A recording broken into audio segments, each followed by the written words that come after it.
Good morning, and welcome, welcome, welcome to the First Universalist Church of Rochester, where we are called to nurture the Spirit and to serve the community. Yeah, Walter, we're so excited about church. Oh, it's so good to be here with you all this morning. I am Reverend Lane-Mairead Campbell. I use they, them pronouns, and I am your settled minister here at the First Universalist Church. Joining me in leading worship this morning, we have Ezekiel McGee as our worship associate using they, them pronouns. Ezekiel will be joining us online. We have our fabulous music director, Dr. Brock Chesvold, who will be directing our UURoc choir this morning. We have Reverend Michelle Yates, who's joining us to tell our story. With us for tech, we have Jack Cunningham using he, him pronouns, who's joining us on the tech deck. Lisa Gwinner using she, her pronouns, who's grushing for us this morning, and also Jean Ott, who's hosting our online coffee hour and helping us with our auction after the service using she, her pronouns. It is great to be here this morning. If you are here for the first or the second or the third time, we especially welcome you. It is good to have you here with us this morning. There's a visitor's form in your order of service, or that can also be accessed by scanning the QR code in your pews or in your order of service. Please fill that out so we can offer you a welcome just beyond what we can offer you here this morning. Before we have a moment to greet one another, I want to invite forward Ann Rohde to talk about our church auction, which is happening today after the service. Yay! Good morning, everyone. Good morning. And some of you remember these. These are bidder numbers. And so as you came in, you likely encountered a table where you could sign up and get an auction booklet, bidder number. We have a delicious low-cost lunch with lots of soups. We hope you will stay and enjoy the time with us and help our church raise some funds. It's a very, very good time.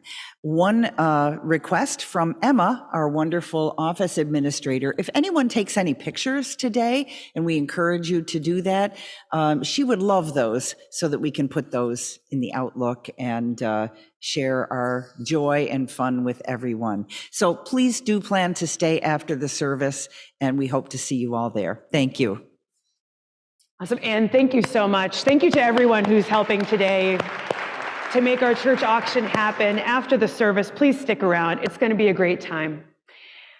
Before we turn to one another, both online and here in person, let us take a moment to connect our two worshiping spaces. So if you would turn towards Hope and offer a wave. Our camera is back there, and our online folks are joining us this morning. We're really grateful that you're here with us online, and grateful to be able to be in community together through these internet wires, to be with one another as one worshiping community. We'll invite you right now to just rise in body or in spirit and to turn and greet your neighbor. And if you're online, please pop into the chat and offer a greeting this morning.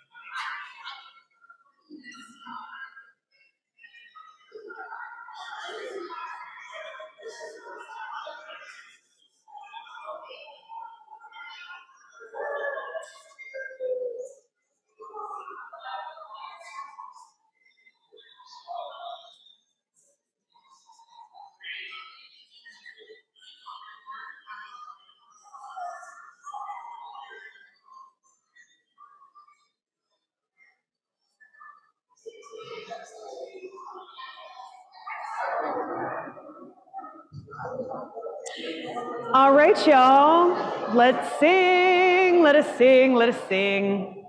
Sorry to cut off your conversations. Yeah, I know, come on, y'all, let's get to singing, come on, I know. I'm seeing Dwight being like, come on, yeah, let's keep talking. I get it, we love each other, thank goodness. This morning we are singing hymn number 1010, so please rise in body or in spirit. We give thanks. It's a very simple hymn, and so we'll sing it once through all together, and then we can kind of sing it in a call and response way, which will happen pretty naturally. So please rise in body or in spirit. Let's join in singing hymn number 1010, We Give Thanks.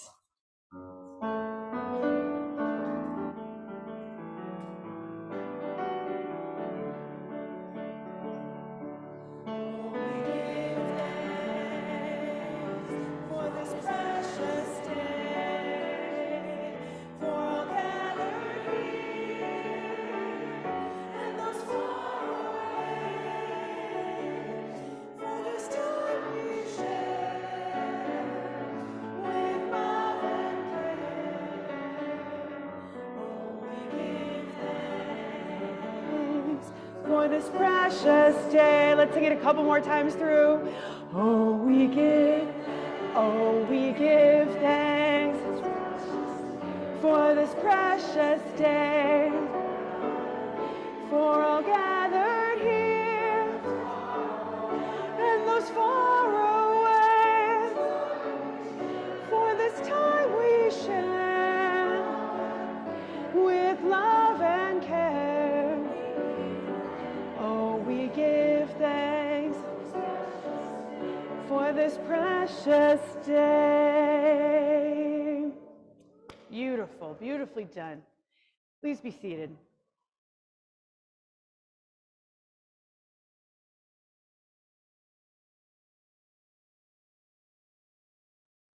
When we think of softness, we often consider the world outside of ourselves. We look for comfort in many places, whether physically or metaphorically. However, it can be easy to forget that we need internal softness as well. We owe it to our minds and our hearts to be gentle and kind. When we are frustrated, angry, or sad, sometimes the first person we attack is ourselves. Yet it is at these times when we need to be even more patient than normal. Consider it this way. We wouldn't want to treat a person we love with cruelty because we were upset. So why would we be so uncaring towards ourselves? Being soft is not always an easy practice, however. Our life experiences can at times make it a skill we never learned or learned inadequately. Sometimes softness first requires neutrality. We may not be able to manage being gentle when we are upset about something we did, but maybe taking a step back and removing ourselves from the emotion that we're feeling can be a start. We might think, maybe I didn't accomplish this thing, but I did do this. Acknowledging what we are capable of can be a useful first step towards showing ourselves the gentle care that we need. Come, let us worship together. As Patty Goodwin lights our chalice at First Universalist Church, and you light a chalice in your own homes, will you join me in saying our chalice words in unison? May we be a people of welcome, here to grow in heart and mind and spirit, and may we reach out to serve our community. Please rise in body or in spirit and join me in our affirmation of faith, followed by our sung offering. Love is the doctrine of this church. The quest for truth is its sacrament, and service is its prayer. To dwell together in peace, to seek knowledge and freedom, to serve humanity in fellowship, to the end that all souls shall grow into harmony with the source and meaning of life. Thus do we covenant with each other and with all.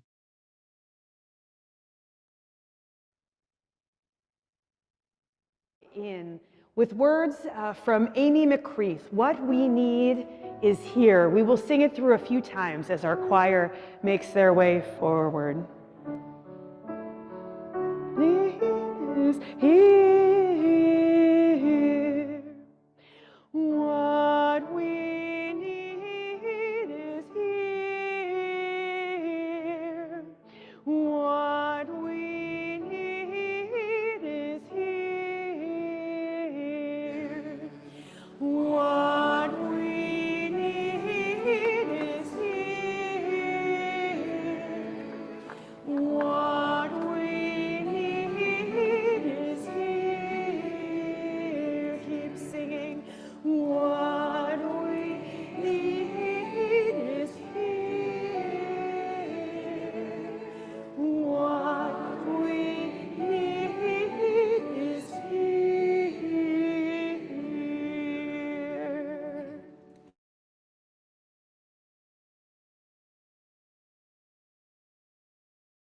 Donating to our church helps sustain and build our loving community. This morning's offering will now be gratefully received. You are invited to give by scanning the QR code in your pews or to drop an offering in the offering basket. For folks online, please click the link in the chat to give to First Universalist Church. Thank you for your generosity.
Our story today is one of my favorites and my children's favorites. This was my grandmother's copy when she was a kindergarten teacher.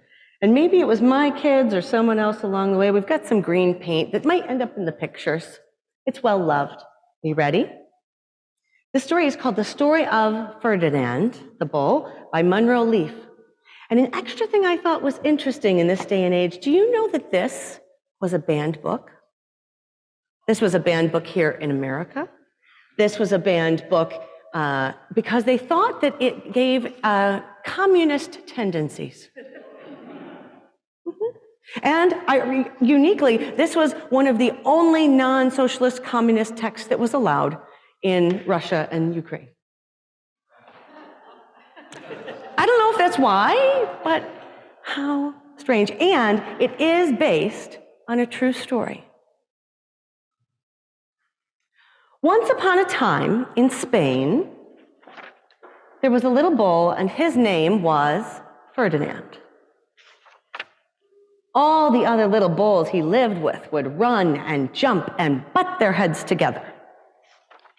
But not Ferdinand. He liked to just sit quietly and smell the flowers. He had a favorite spot in the pasture under a cork tree.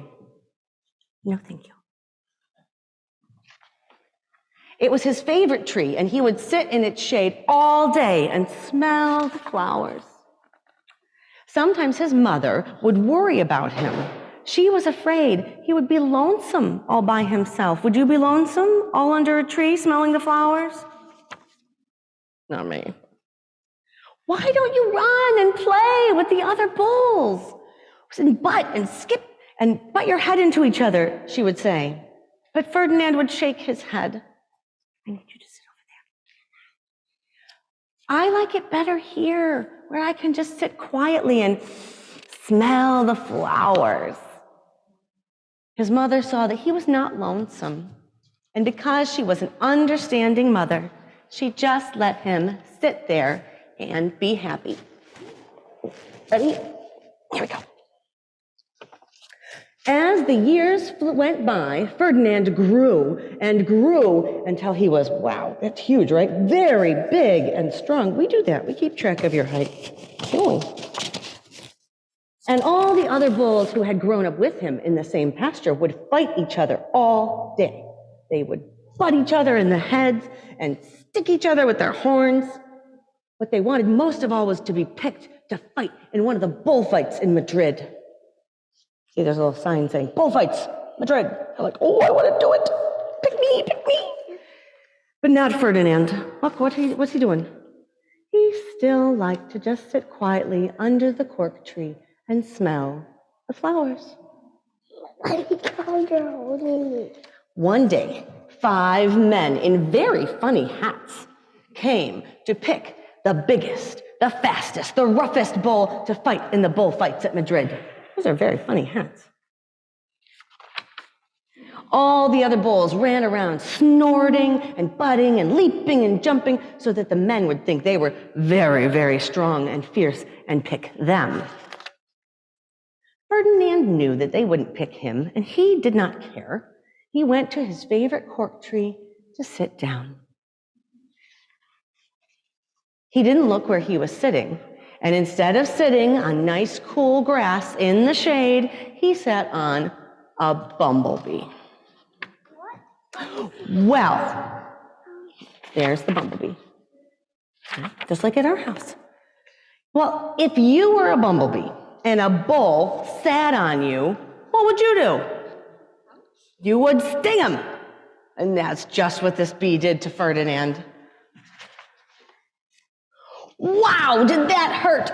Ferdinand jumped up with a snort. He ran, puffing and snorting and butting and pawing the ground as if he were crazy. The 5 men saw him, and they all shouted with joy. Here was the largest, fiercest bull of all, just the one for the bullfights in Madrid. Doesn't he look crazy? Look up there. So they took him away for the bullfight day in a cart. What a day it was. Flags were flying, bands were playing, and all the lovely ladies had flowers in their hair. They had a parade into the bull ring. And please forgive me, this one I always screw up. First came the banderilleros, with long, sharp pins with ribbons on them to stick in the bull and make him mad. Next came the picadores, who rode shiny horses, skinny horses, and they had long spears to stick in the bull and make him madder. Then came the matador, the proudest of all. He thought he was very handsome and bowed to the ladies. He had a red cape and a sword and was supposed to stick the bull last of all. And yes, it's a very contentious sport. Then came the bull, and you know who that was, don't you? Ferdinand. He's peeking out there. They called him Ferdinand the Fierce, and all the banderilleros were afraid of him, and the picadores were afraid of him, and the matador was scared stiff. Ferdinand ran to the middle of the ring, and everyone shouted and clapped because they thought he was going to fight fiercely and butt and snort and stick his horns around. But not Ferdinand. When he got to the middle of the ring, he saw all the flowers and the lovely lady's hair, and he just sat down quietly and smelled. He wouldn't fight and be fierce, no matter what they did. He just sat and smelled. And the banderilleros were mad, and the picadores were madder, and the matador was so mad, he cried because he couldn't show off with his cape and his sword.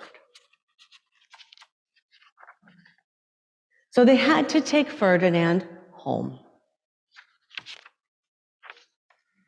And for all I know, he is sitting there still, under his favorite cork tree, smelling the flowers, just quietly. He is very happy. The end.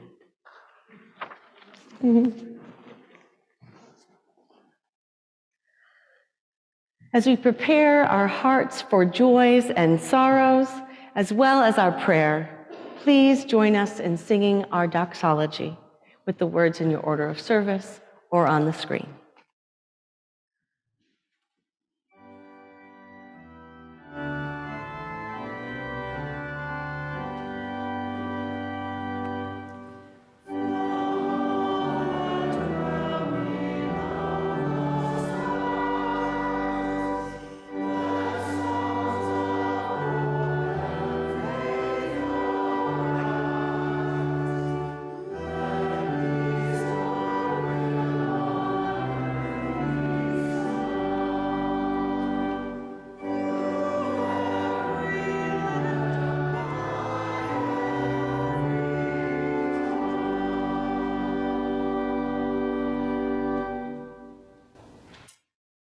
I want to invite you now into this reverent time of sharing in the joys and the sorrows of our gathered community. If you would like to, you can place a hand over your heart to be able to listen from a heart-centered space. And as Patty Goodwin places stones into a bowl, I will read aloud the joys and the sorrows of our gathered community. For folks online, you are invited to share your joys and sorrows in the chat, and I will read them aloud. This morning, we share a joy from Bill Elwell, thankful for those individuals in the face of threats in personal and professional lives who speak out against evil. This morning, we share a joy from Kay. I am living back in my house after 14 months. Congratulations, Kay. Really glad you're back there. We share a sorrow this morning from Marty Eggers. On Thursday, I held my loving Hershey, my Velcro dog, in my arms as she crossed over the Rainbow Bridge. I am heartbroken. For those of us who knew Hershey, she was quite a dog. We share, I believe, a joy from John and Carol this morning that Carol's mom is recovering well and her cat is getting a new home. So glad, Carol, that your mom is recovering well. We will drop a stone into the bowl this morning to honor and hold the suffering in the conflict and the war that we are witnessing in Israel and Palestine, holding the deaths, the hostages, the loss, the disease, the difficulty.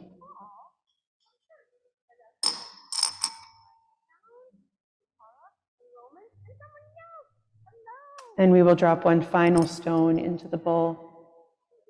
Oh, wait, we have one more, sorry. A sorrow this morning from Taylor Treadwell. I miss my little brother Jacob. He's been gone for a while now, but I still miss him. Holding Taylor and everyone who knew Jacob in our hearts. We also hold a sorrow this morning from Erica Miller. A dear client of ours passed away this week. She fought for 10 years to live independently, and in November, she finally moved into her home. Oh, sorry, Erica. And now let us drop one final stone into the bowl to represent all of the joys and the sorrows left unspoken in the silent sanctuaries of our hearts. May all be held in the heart of love.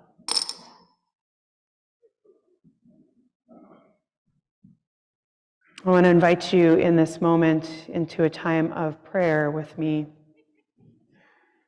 I invite you to center yourselves, to take a deep breath in and out,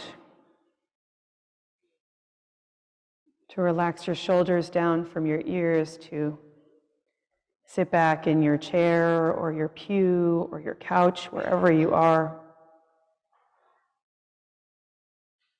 Just take a moment to relax. Focus on your breathing.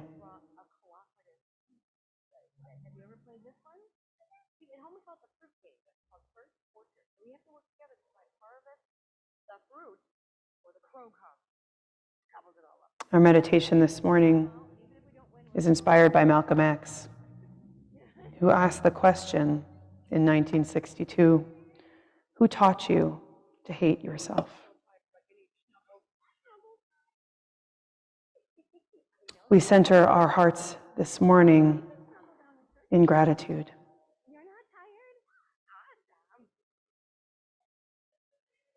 We center our hearts this morning in gratitude for the strong teachers in our lives who taught us to sit down, to pause, to be soft with ourselves. Gratitude for those who rested, who showed us the way of not pushing forward. Gratitude for the people who lived life as if it was sweet, who sought the sweetness in it, who created more sweetness with the ways that they are and the ways that they were.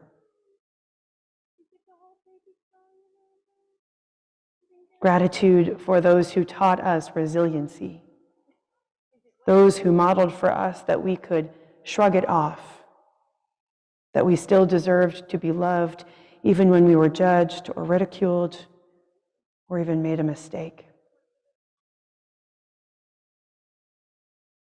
Gratitude for those who forgave us, those who taught us how to forgive, who knew the sweet softness of owning harm and releasing it. Gratitude for the prophets who pointed out that someone taught us to hate ourselves, that someone benefits from our hating ourselves, from our harshness kept deep inside or sitting right on the surface. Gratitude for the reminder that we can choose a softer way. Gratitude for the reminder that we are worthy of love and softness, especially our own. Gratitude for this day, this moment when we can choose to begin again, when we can choose a different voice, a different teacher. Gratitude for this breath.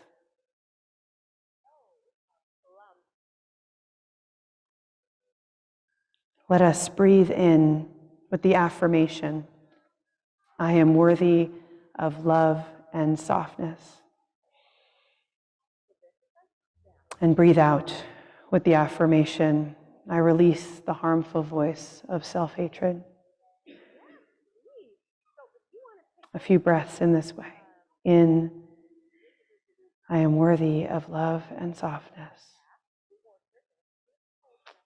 Out, I release the harmful voice of self-hatred. One more time. In, I am worthy of love and softness. Out, I release the harmful voice of self-hatred. Let us pause here together, breathing in and out these affirmations, or holding the affirmations we need to hear within our breath. Let us pause in the silence, breathing together.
Amen. Blessed be, and may it be so. Our hymn of contemplation this morning is one that is fairly new to our congregation. It's Loosen, Loosen by Allie Halpert. It's a bit of a chant, and so I will lead us through it. Loosen, loosen, baby, you don't have to carry the weight of the world in your muscles and bones. Let go, let go, let go. Let's sing it twice through. Loosen, loosen, baby, you don't have to carry the weight of the world in your muscles and bones. Let go, let go, let go. Loosen, loosen, baby, you don't have to carry the weight of the world in your muscles and bones. Let go, let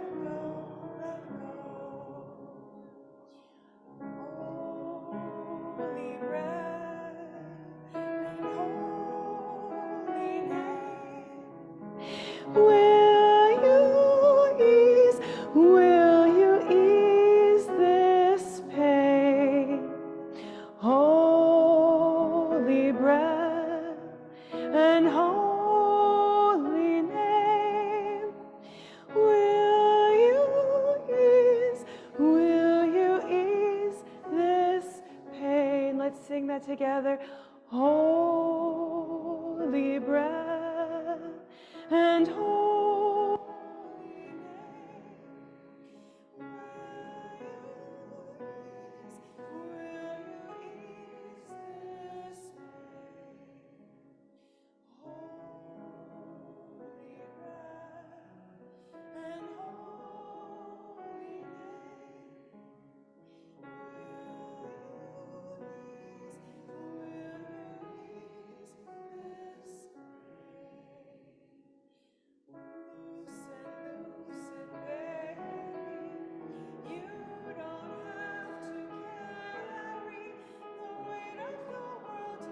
muscles and bones. Let go, let go, let go. We can keep singing this part. Loosen, loosen, baby. You don't have to carry the weight of the world in your muscles and bones. Let go, let go, let go. If you want to keep singing it, or you can sing the second part. Loosen, loosen, baby. You don't have to carry the weight of the world in your muscles and bones. Let go, let go, let go. Holy breath and holy name. Will you ease this pain? Holy breath and holy name. Will you ease this pain? Holy breath and holy name.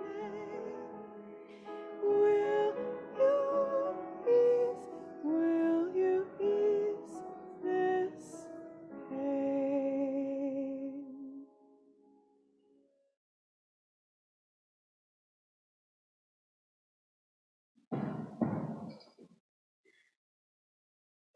Dear ones, we are here to learn how to ease our pain together, to hold pain together, to loosen our grip just a little bit. Let's just sit with that for a moment.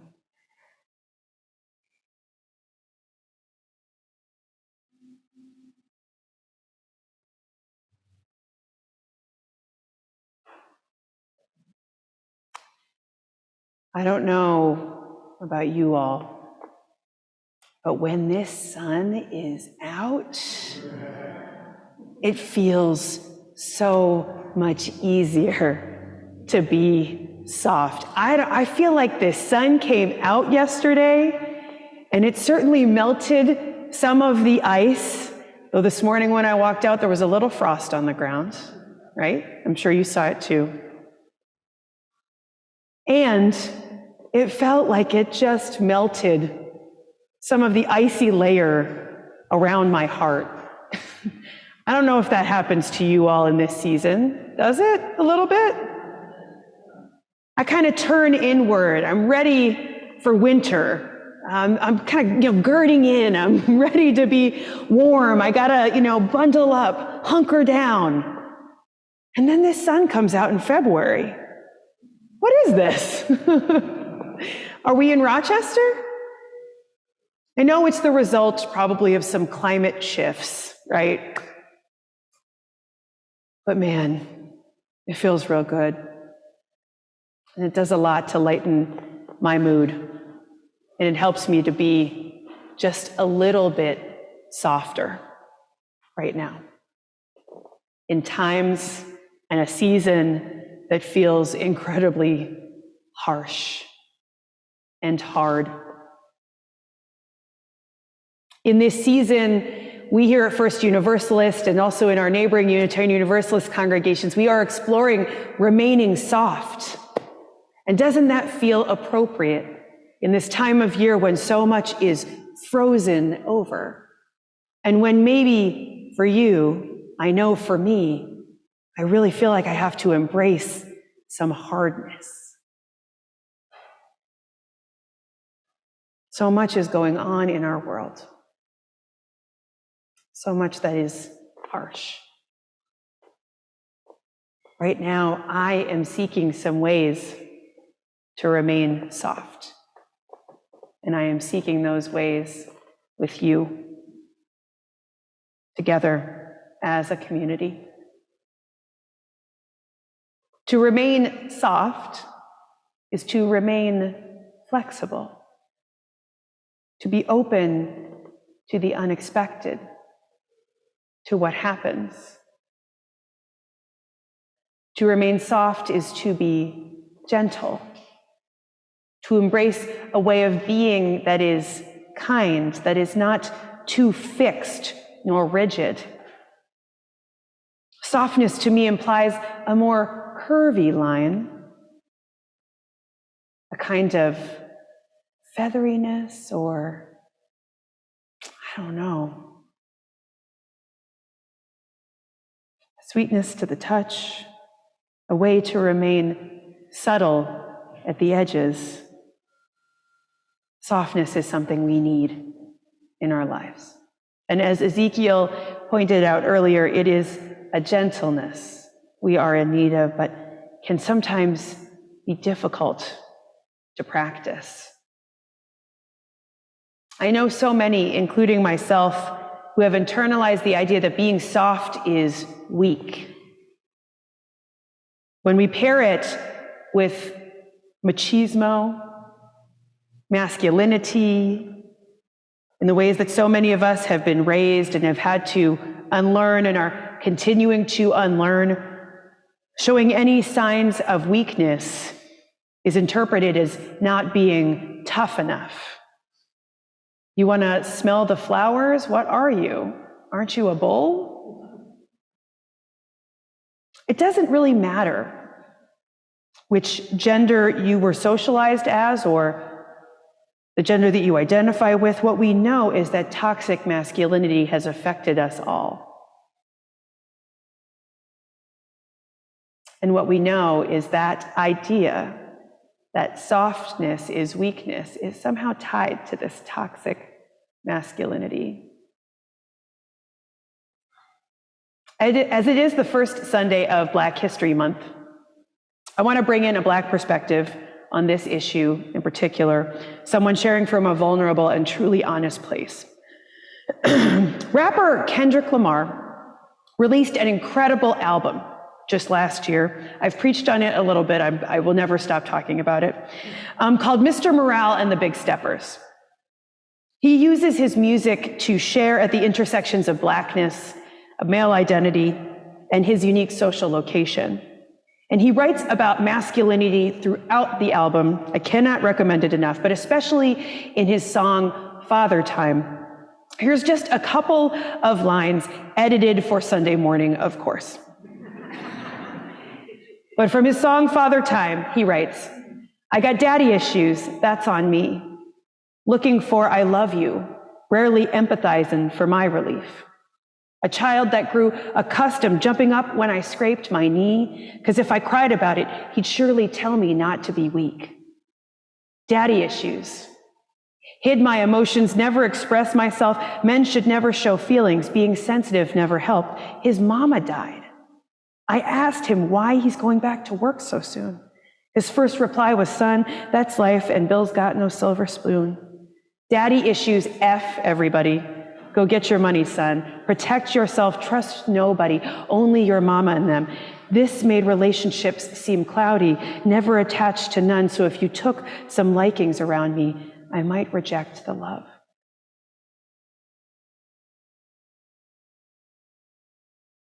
In his song, Father Time, he shares this powerful piece of vulnerability. He describes these ways that these ideas were handed down generation to generation, that to be in need of love was a sign of weakness, that to feel pain and express it was not what he was taught to do as a man, and specifically as a Black man in America. He describes so thoroughly how he learned this through example, through being told, through being curious about what his father was doing. I imagine this kind of thing has affected all of us in this room in some way. Whether we have been the teachers or have been taught, or a little bit of both. I imagine that those of here socialized as female have had to learn how to navigate our own softness and hardness. And that those of us who have transitioned in genders may have so many interesting observations from whatever perspective you've been able to witness and to participate in. It's a false binary to believe that softness and hardness can be drawn along gender lines, right? I wonder where you might have learned that your softness was weakness, or where it might have been communicated to you to keep pushing through the softness, not staying there too long. I wonder if it has been communicated to you that your softness is a gift, maybe even an expectation, a way you have to be, never showing toughness or hardness for fear that it might be threatening. Who were your teachers? What did they teach you about softness?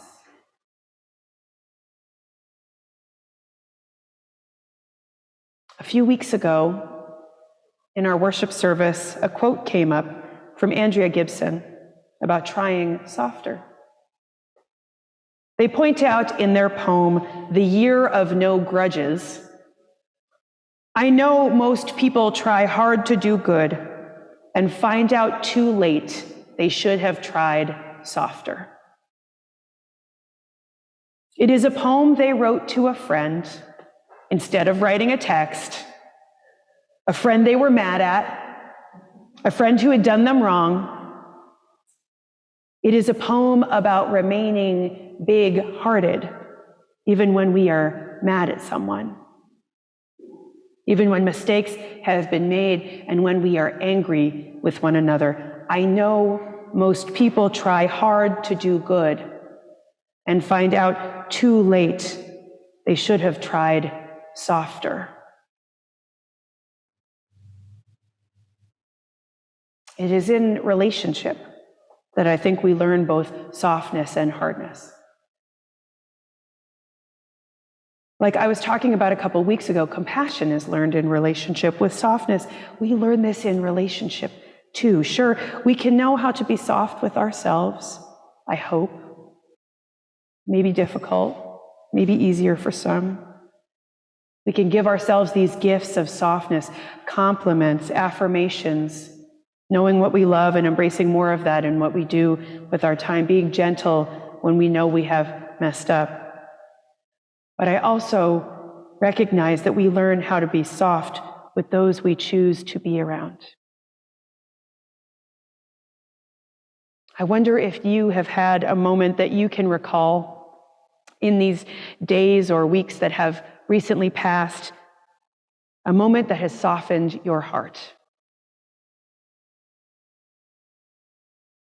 I wonder if you have had a moment when you were going into an interaction feeling anxious or scared. Perhaps you thought you'd be judged, or you had a preconceived notion of what was going to happen. And then the person or the folks you are with completely surprise you. Right before our service, somebody here in this congregation was sharing with me that she heard a story of someone who had lost, whose mother had died, and how she hardened her heart in the midst of the grief to get the things done, to keep going with the tasks, to move forward with the logistics. And yet what this time was calling on her to do and to be was to be soft, to be in her grief, to be open. And she learned that from the people around her who continually asked, "How are you? How are you doing?" I wonder if there's some time for you that's been like this. When you find yourself in relationship and that hardness just melts away, maybe with a group of people or even just individually, the fear melts away, the anxiety melts away, the guard melts away, and you are just there, lost in conversation, lost in time with them, softened by the experience of being together, of talking together, of laughing together. It is my hope that this is what we do here for each other. Help one another soften into living.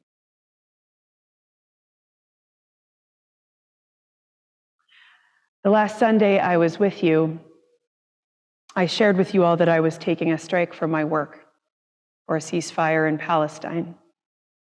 And I have to share with you that in these last 2 weeks, I have been softening my heart again and again and again. I have softened towards the heartbreak of witnessing so many deaths and so much suffering, making sure I am not looking away and doing my best to let the horrors and the difficulties in. I have sat down with a Reformed Jewish rabbi to hear about how my stance on Palestine and my silence on Israel was hurtful to them. And I apologized for not being in touch sooner, for not leaning into relationship better. They invited me to soften my heart. I have had to soften even more to remain open to learning more about the truth that many Jewish folks in our Rochester community are feeling ostracized, both in the ways that Israel is committing atrocities and holding that alongside the reality that Israel's existence is still deeply important. And I have been softening my heart towards Jewish folks who feel they have no place in their congregations and communities because of their stance on Palestine. To be soft is to recognize where some common ground, where some common humanity exists, even when we do not agree. And the softening this week has continued with those who are Palestinian in this country, feeling the weight of witnessing what is happening and continuing to make the argument that they shouldn't have to. The Palestinians are human beings, deserving of rights to water, food, access to medical care, and access to housing. I have experienced softness in conversations with those with whom I agree and those with whom I do not agree. Where we got to the point that we are just two human beings connecting, where the fears and the judgments and the preconceived notions and the hardness begins to melt away. And we are there, heart to heart, pain to pain, loosening, softening together. These are heart-softening times. Times when we have to find what is soft to help us get through the hardness. In the softest, we find hope. We continue to remain in our own humanity. Softness stretches our hearts, invites us to listen, shows us a way of being that is not one side or the other, helps us find a path that is both and. It is truly a queer way of being. Helps us find a path that is the road between extremes. There truly is hope in the softening.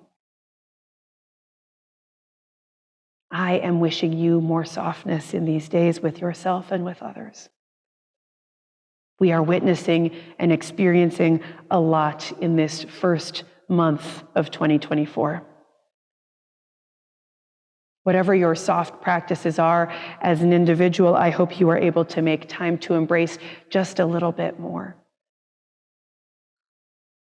and wherever softness is found in relationship, both with those with whom you feel comfortable and those who challenge you. It is my hope that you can find ways to soften towards each other. May you embrace and claim these gifts because that is what they truly are. The very stuff that makes the harshness bearable, the balance we seek in times when the world is so very hard. May you find ways to be soft in the days and weeks and months ahead. Amen. Blessed be, and may it be so. Our final hymn this morning is a hymn of gentleness with ourselves and a hymn of gentleness with others. Hymn number 1053, How Could Anyone? Please rise in body or in spirit and let us join in singing.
Please remain standing as we extinguish our chalice and join us in these unison words, both printed in your order of service and on the screen.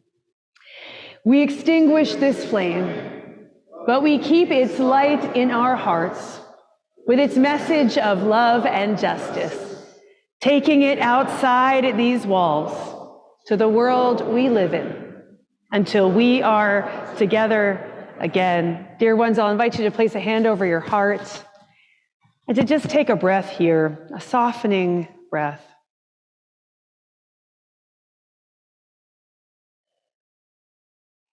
We deserve our own softness.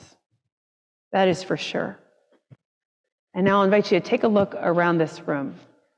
Look into the faces. For those joining us online, turn on your cameras and take a look around at who is here. These are the folks we are learning to soften with. These are the folks here to help us soften our own hearts. In the days and the weeks ahead, may you know this softness here, and may you know it here. That you may go and bring this love, this true love, this way of being to whomever you meet. Amen. Blessed be, and may it be so.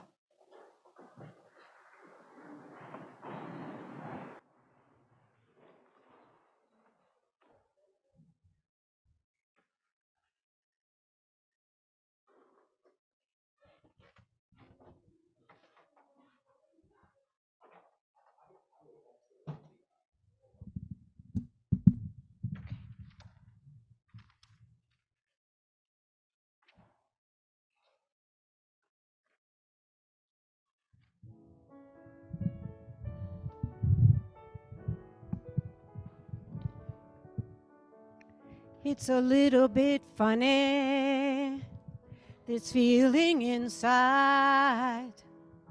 I'm not one of those who can easily hide. I don't have much money, but if I did, I'd buy a big house where we both could live.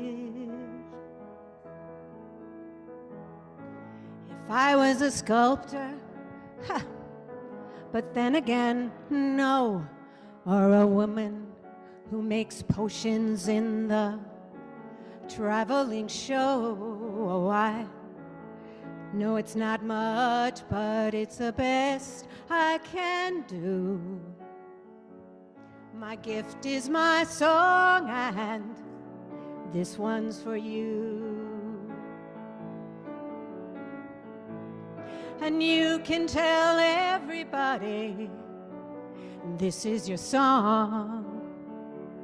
It may be quite simple, but now that it's done, I hope you don't mind, I hope you don't mind that I've put down in words how wonderful life is while you're in the world. I sat on the roof and kicked off the moss. Well, a few of the verses, well, they've got me quite cross. But the sun's been quite kind while I wrote this song. It's for people like you that keeps it turned on. So excuse me for getting, but these things I do. You see, I've forgotten if they're green or they're blue. Anyway, the thing is, what I really mean, yours are the sweetest eyes I've ever seen. And you can tell everybody this is your song.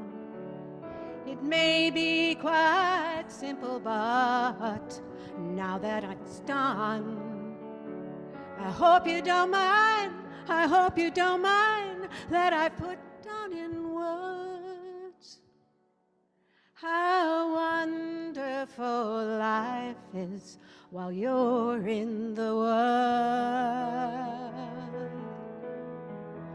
I hope you don't mind, I hope you don't mind that I put down in words how wonderful life is while you're in the world. One more time.